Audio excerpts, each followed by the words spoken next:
So if you're anything like me, you struggle from shaky footage. You go out to record something, you think it's going great, and then when you go to sit down at your computer to edit, you realize all your footage is just shaking. This is usually caused by the fact that when you hold your DSLR handheld, it's really light, and so there's just not a lot of weight to sort of keep it stable, and your hands are just there holding it, and it's light and it's easy to move around, and so there's just shaking around it. And you can have good motion blur and shakiness, but a lot of the times it comes across as really amateur, and I know a lot of my footage has been ruined because of it. In this video, I'm going to show you how you can combine every way of image stabilization to create a perfect, delicious, smooth video.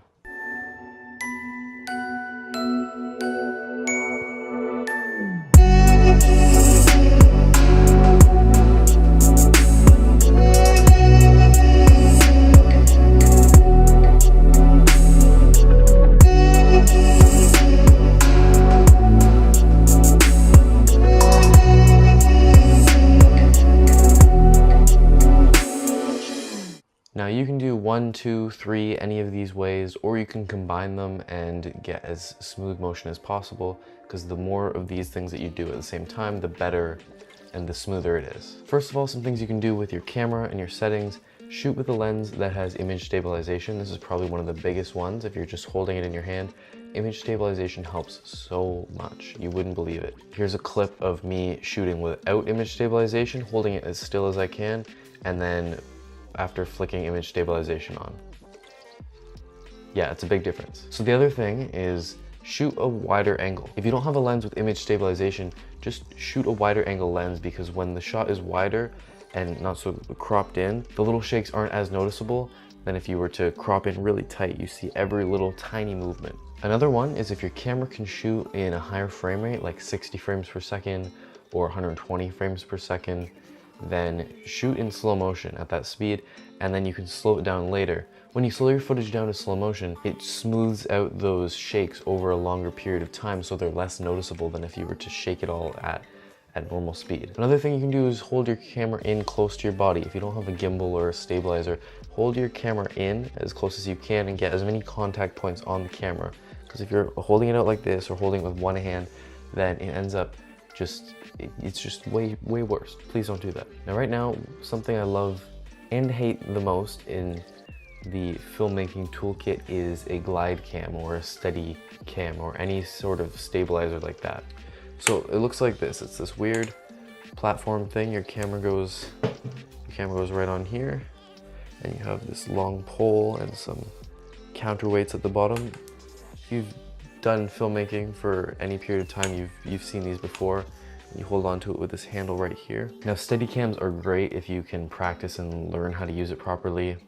They do take some time to get used to, but once you do, you can get some really nice shots. And all the shots that you just watched earlier, those were all done with the camera on the Glidecam. It's obviously a lot more money than if you just, hold your camera in certain ways, right? There are free ways to do this and there are expensive ways to do this. Now finally, something you can do after the fact, once you've shot all your footage, is digitally stabilize it inside your editing software. So for example, in Premiere has this really great plugin called Warp Stabilizer. It's built right in, and it allows you to stabilize your footage and just and take something that just has some little shakiness to it and just smooth it right out and make it look really nice. I talk with my hands a lot when I make videos. I don't know why. Normally I don't do this. Normally my hands are just down here. But would this be weird? Or is this normal? Is it more normal if I do this? I'm not gonna be able to stop thinking about it. Great. So if you use Warp Stabilizer, then you can smooth out your footage after the fact, but it doesn't always work that well. So you can't rely on it, because sometimes you get this weird warping and it just looks bad. But I'm gonna show you some tips and tricks that you can do once you have shot your footage to make it look a little nicer. All right, so here's the sequence I just shot. Now, if I click on one of these clips, you'll notice they're all shot at 60 frames per second and then slowed down to 24 frames per second in the timeline. So that gives me that smooth motion that I was talking about. These are also all shot on the Glidecam and using a lens with built-in stabilization. So we got 3 factors there already working together to make the footage nice and smooth. And now the final thing you can do, which is what I'm going to show you here, is you can add warp stabilizer. So this clip here, for example, it's not perfectly smooth. It's still, even with all those other things affecting it. Just play it back. Even this one, it's not perfect. So why don't we take this one here? We're going to select it, go to Effects, type Warp Stabilizer, it's right here. Drag that on. Now it'll go right to work and start analyzing your footage. But, as you can see here, I got this error. Warp Stabilizer and speed can't be used on the same clip. So if you've already slowed down your footage, you can't then add Warp Stabilizer. What you have to do, get rid of Warp Stabilizer, right click on that clip, hit Nest, and hit OK. And then that puts that effect in the nested footage. Now it's almost like the speed effect isn't even there. So now we can add Warp Stabilizer to our nested clip, and it's going to start analyzing in the background. If it doesn't analyze right away, you can hit this button right here that says Analyze. Alright, so now it's stabilizing, and as you can see, it cropped in on the footage. So that's something you got to be aware of, is that it will always crop your footage in order to be able to digitally stabilize it, which means you're going to lose some pixels.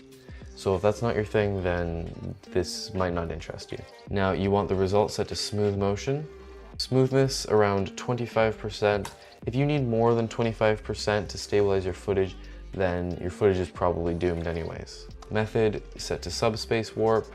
Preserve scale unchecked. Framing as stabilize, crop, and auto scale. And as you can see down here, it's cropping our footage to about 107%, the original size. So now if we just create a preview here, now we watch back this clip,